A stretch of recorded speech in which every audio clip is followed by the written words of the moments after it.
Hello साथियों, नमस्कार। साथियों, आपका रोजगार आईटीआई अवधेश में स्वागत है।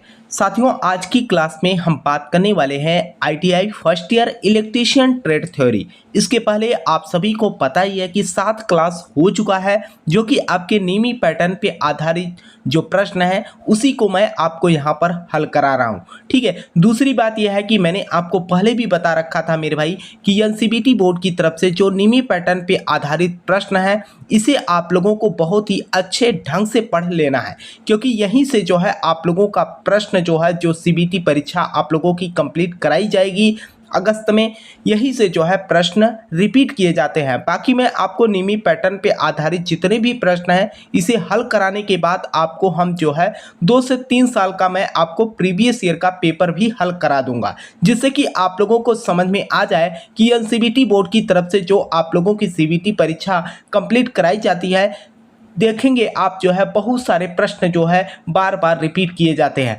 बाकी मैं आपको जो है इम्पोर्टेंट प्रश्न भी करा दूंगा परीक्षा के टाइम पे, लेकिन सबसे पहले तो मेरे भाई ये जो है नियमी पैटर्न पे आधारित जितने प्रश्न हैं इसे आप लोगों को सही ढंग से पढ़ना और समझना है। ठीक है, तो आइए साथियों क्लास को स्टार्ट करते हैं। और क्लास को स्टार्ट करने से पहले मैं आप लोगों से कहना चाहूँगा, जो भी स्टूडेंट ऐसे हों जो पिछली क्लास न देखे हों, आप लोग जो है प्लेलिस्ट में जाकर जो है क्लास वहाँ से देख सकते हैं। ठीक है, और मैं आपको बता दूँ यहाँ पर जो है मैं आपको विद एक्सप्लेन के साथ जो है प्रश्नों को हल करा रहा हूँ। अगर आपको किसी भी प्रश्न को लेकर कोई डाउट या कोई प्रश्न होता है तो आप नीचे कमेंट बॉक्स में कमेंट जरूर कर दीजिएगा। ठीक है, और भी क्लास को आगे बढ़ने से पहले आप लोगों से एक छोटा सा निवेदन रहेगा, आप लोग जो है अपने मित्र के पास भी क्लास को शेयर कर देना ताकि उन्हें भी जो है क्लास की इंफॉर्मेशन मिल सके और अपनी पढ़ाई कर सके। ठीक है, तो देखिए यहाँ पर जो पहला प्रश्न आप लोगों का कह रखा है, ध्यान से देखिएगा। यदि एक हुए चालक को 7/1.40 से अंकित किया जाता है तो 1.40 क्या दर्शाता है। कहने का मतलब है कि ये जो यहाँ पर दिखाया गया है 7/1.40, ठीक है, तो यहाँ पर ये क्या इंगित कर रहा है यही पूछ रखा है। और आपको मैं बता दूं यह प्रश्न जो है आपके 2023 के बैच में पूछा गया प्रश्न है। ठीक है, तो यहाँ पर अगर हम बात करें तो ये देखिए सीधे तौर पे अगर हम 7 की बात करें तो 7 जो है आपको चालक को डिनोट कर रहा है, यानी कि 7 चालक हैं आपके। और अगर हम 1.40 की बात करें तो यह जो है आपके प्रत्येक चालक का जो है व्यास को दर्शाता है। ठीक है, तो यहाँ पर अगर हम ऑप्शन की बात करें तो आप ऑप्शन देख सकते हैं, यहाँ पर लास्ट वाला ऑप्शन का रखा है कि प्रत्येक चालक का यहाँ पर आपका व्यास होना चाहिए। यहाँ पर देखिए इंग्लिश में सही लिखा हुआ है। ठीक है, तो आंसर आपका यहाँ पर डी हो जाएगा। ठीक, अगले प्रश्न पे बात करते हैं। देखिए आपका अगला प्रश्न क्या कर रखा है। अगला प्रश्न कह रखा है कि एल्युमिनियम चालक की चालकता का क्या मान है। ये जो है आप लोगों को रट लेना है मेरे भाई। एल्युमिनियम चालक की चालकता का क्या नाम है, मैं जो है अगर आप लोग कहेंगे तो आपको एक टेबल के माध्यम से जो है जितने भी आपके जो है चालक हैं, जैसे कॉपर का, एल्युमिनियम का, ठीक है, और लोहे का, ठीक है, तो सभी का जो है चांदी का, ठीक है, तो यहाँ पर जो है चालक की चालकता की बात की गई है। तो यहाँ पर हम आपको बता दें 35 मोह पर मीटर होता है। आंसर आपका यहाँ पर सी बनेगा। ठीक, अगले प्रश्न पे बात करते हैं। तो देखिए आपका अगला प्रश्न क्या कर रखा है। अगला प्रश्न कर रखा है कि केबल की अधिक अतिरिक्त धारा सुरक्षा के लिए धारा रेटिंग कारक क्या है। ये देखिए बहुत ही इंपॉर्टेंट प्रश्न है आपकी परीक्षा के लिए, जो आप लोगों की सीबीटी परीक्षा कंप्लीट कराई जाएगी। केबल के अधिक, ध्यान दीजिएगा, केबल के अधिक अतिरिक्त धारा सुरक्षा के लिए धारा रेटिंग कारक क्या होता है। तो यहाँ पर धारा रेटिंग कारक जो है अगर अधिक अतिरिक्त धारा सुरक्षा के लिए पूछा गया है तो 0.81 होता है। तो आंसर आपका यहाँ पर सी बन जाएगा। अगले प्रश्न पे हम बात करते हैं। तो देखते हैं अगला प्रश्न आपका क्या कर रखा है। अगला प्रश्न कर रखा है कि भूमिगत केबल में उदासीन चालक का आकार फेज चालक की तुलना में क्या होता है। यहाँ पर अगर हम ध्यान से एक बार प्रश्न को पुनः पढ़िए। भूमिगत केबल में उदासीन चालक का आकार फेज चालक की तुलना में क्या होता है। ठीक है। तो यहाँ पर अगर हम बात करें तो यहाँ पर देखिए पहला ऑप्शन आपका कर रखा है कि फेज चालक के समान होता है। फेज चालक के समान नहीं होता, फेज चालक के आधा होता है। जी हाँ, फेज चालक जो होता है आपका उसके आधा होता है। तो आंसर आपका यहाँ पर बी बन जाएगा। अगले प्रश्न पे हम बात करते हैं। तो देखिए ये प्रश्न जो है बहुत ही इंपॉर्टेंट है आपकी परीक्षा के लिए, क्योंकि यह प्रश्न जो है 2024 के बैच में, अभी जो आप लोगों का 2024 में सीबीटी परीक्षा कंप्लीट कराई गई है उसमें जो है यह प्रश्न पूछा गया है। कह रखा है कि इस औजार का क्या नाम है। जो औजार आपके सामने दिख रहा है इसका जो है सीधे तौर पे नाम पूछ रखा है।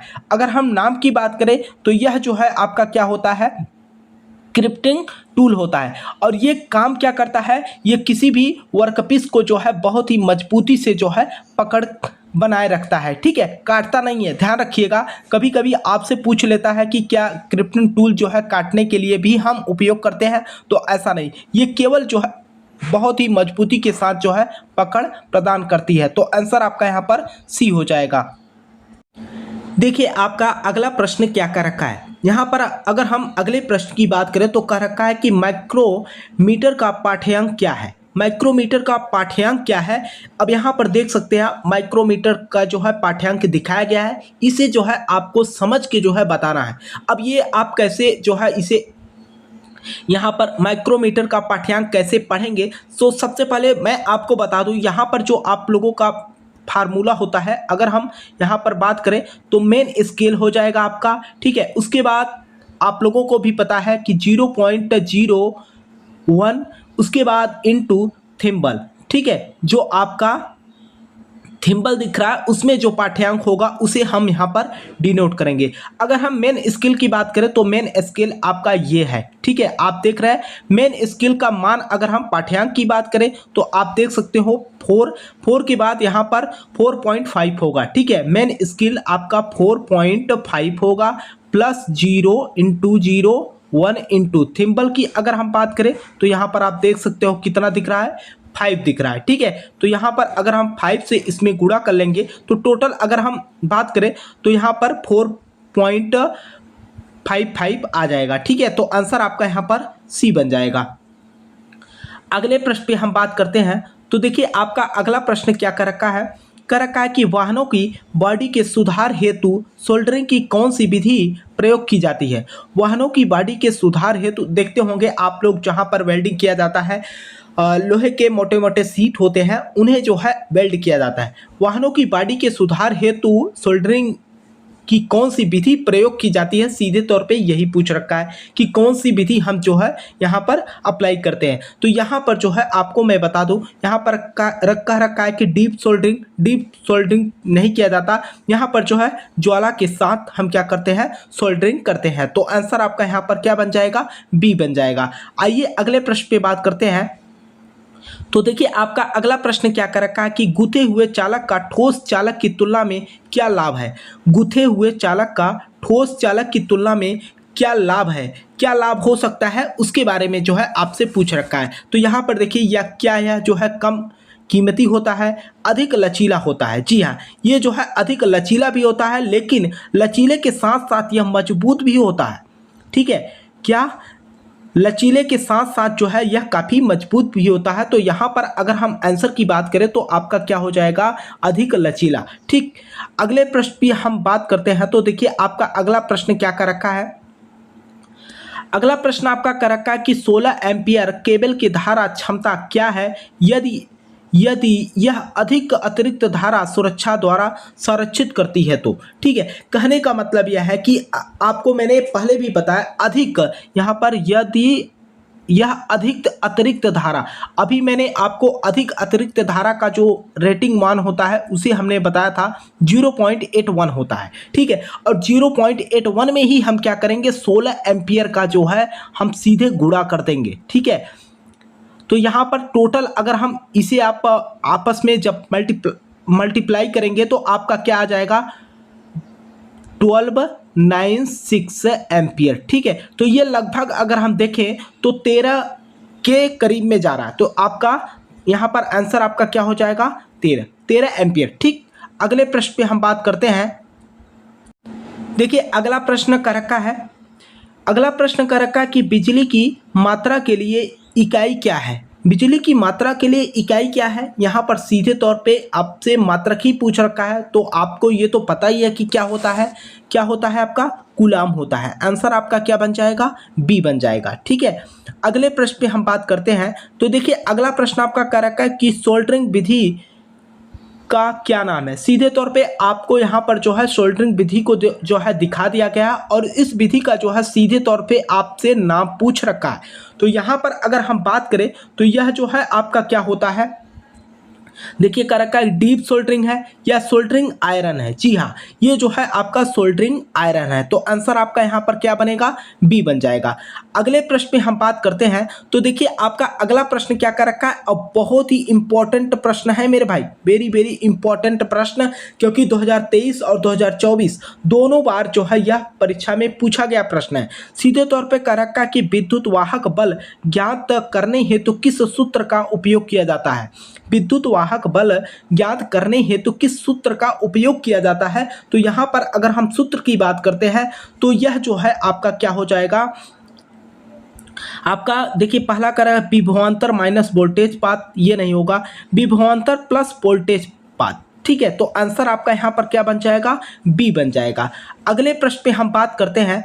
तो देखिए अगला प्रश्न आपका क्या कर रखा है, और इस प्रश्न को देखने से पहले अभी मैंने आपको एक प्रश्न और कराया था कि केबल के अधिक अतिरिक्त धारा सुरक्षा के लिए धारा रेटिंग कारक क्या है, और यहाँ पर पूछ रखा है कि पास, केबल के पास की अतिरिक्त धारा सुरक्षा के लिए धारा रेटिंग जो होता है आपका 1.23 होता है। ठीक है, ये दोनों मान जो है आप लोग रट लीजिएगा, क्योंकि ये दोनों में से एक प्रश्न जो है आपकी परीक्षा में जरूर पूछेगा। ठीक है, अगले प्रश्न पे हम बात करते हैं। तो देखिए आपका अगला प्रश्न क्या कर रखा है, अगला प्रश्न आपका कर रखा है कि ठोस चालक की गूंथे हुए चालक की तुलना में क्या हानि होती है।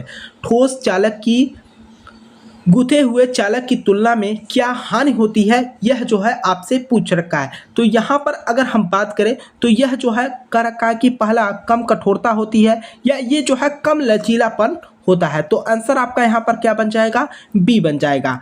आइए अगले प्रश्न पे बात करते हैं। देखिए क्या कह रखा है, कह रखा है कि सोल्डरिंग विधि का क्या नाम है।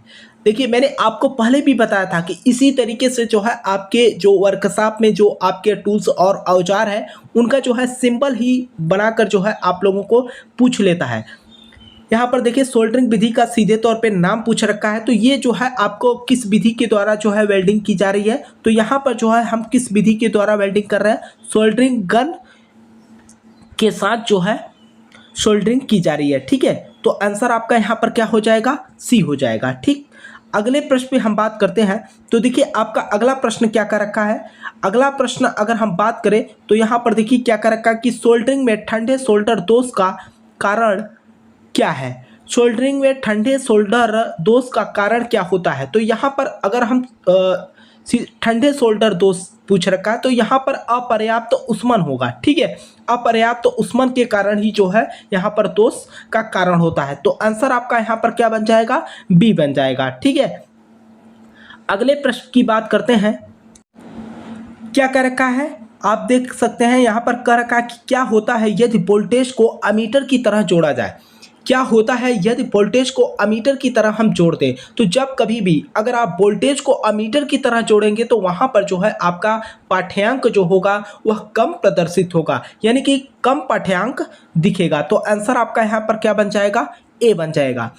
अगले प्रश्न की हम बात करते हैं, और यह प्रश्न मैं आपको ऑलरेडी जो है पहले ही क्लास में करा दिया था, क्योंकि ये प्रश्न जो है आपको रिपीट किया गया है। यहाँ पर पूछ रखा है कि अधिक अतिरिक्त धारा सुरक्षा हेतु क्या उदाहरण है। अधिक अतिरिक्त धारा सुरक्षा हेतु क्या उदाहरण है। तो यहाँ पर जो है पुनः तार बांधने योग्य फ्यूज इकाइयाँ। आंसर आपका यहाँ पर क्या बन जाएगा, डी बन जाएगा। ठीक है, अगले प्रश्न पे हम बात करते हैं। तो देखिए आपका अगला प्रश्न क्या कर रखा है, अगला प्रश्न कर रखा है कि विस्तार लाइनों के लिए कौन सा कंडक्टर उपयोग होता है। तो यहाँ पर जो है हम किसका उपयोग करते हैं, तो बेयर कंडक्टर्स का हम उपयोग करते हैं। ठीक है, तो ये रही साथियों आपका 8वां क्लास इसके पहले मैंने आपको जो है 7 क्लास करा दिया है। आपको देखिए यहाँ पर ज़्यादा प्रश्न मैं इसलिए नहीं लेके आ रहा हूँ, थोड़ा थोड़ा प्रश्न आपको मैं हल कराऊंगा। और आपको भी पता है कि जुलाई में परीक्षा स्टार्ट होने वाली है, तो उसके पहले मैं आपको जितने भी नेमी पैटर्न पे आधारित प्रश्न हैं सभी को मैं आपको हल करा दूंगा। और साथ में मैं आपको जो प्रीवियस ईयर के पेपर है उसे भी मैं आपको हल करा दूंगा। उसके बाद जो है जो मेन आपके इम्पोर्टेंट प्रश्न होंगे कि आपकी परीक्षा में पूछे ही जा सकते हैं, उन प्रश्नों को भी मैं आपको हल करा दूंगा। ठीक है, आपको मैं बता दूं यहाँ पर जो है हर ट्रेड का जो है आपको क्लास मिल जाएगी, बाकी आपके एम्प्लॉयबिलिटी स्किल का भी जो है क्लास मिल जाएगा। ठीक है, तो मुझे उम्मीद है साथियों की जो है क्लास आपको समझ में आई होगी। अगर आपको किसी भी प्रश्न को लेकर कोई डाउट या कोई प्रश्न हो, ठीक है, तो आप नीचे कमेंट बॉक्स में भी कमेंट कर सकते हो। बाकी जो है चैनल का व्हाट्सअप नंबर है, उस पर भी आप लोग जो है मैसेज कर सकते हो। ठीक है, और दूसरी बात यह है कि आप लोग जो है अपने मित्र के पास भी क्लास को जरूर शेयर करिएगा। ठीक है, ताकि वे भी जो है क्लास से जुड़कर अपनी पढ़ाई कर सके। और जो भी साथी चैनल पे पहली बार हो, चैनल को सब्सक्राइब कर लीजिएगा, ताकि आपको आईटीआई से रिलेटेड क्लास की नोटिफिकेशन और आईटीआई से रिलेटेड हर अपडेट की जानकारी आप तक पहुंच सके। तब तक के लिए साथियों आपसे मिलते हैं नेक्स्ट क्लास में। तब तक के लिए जय हिंद, जय भारत।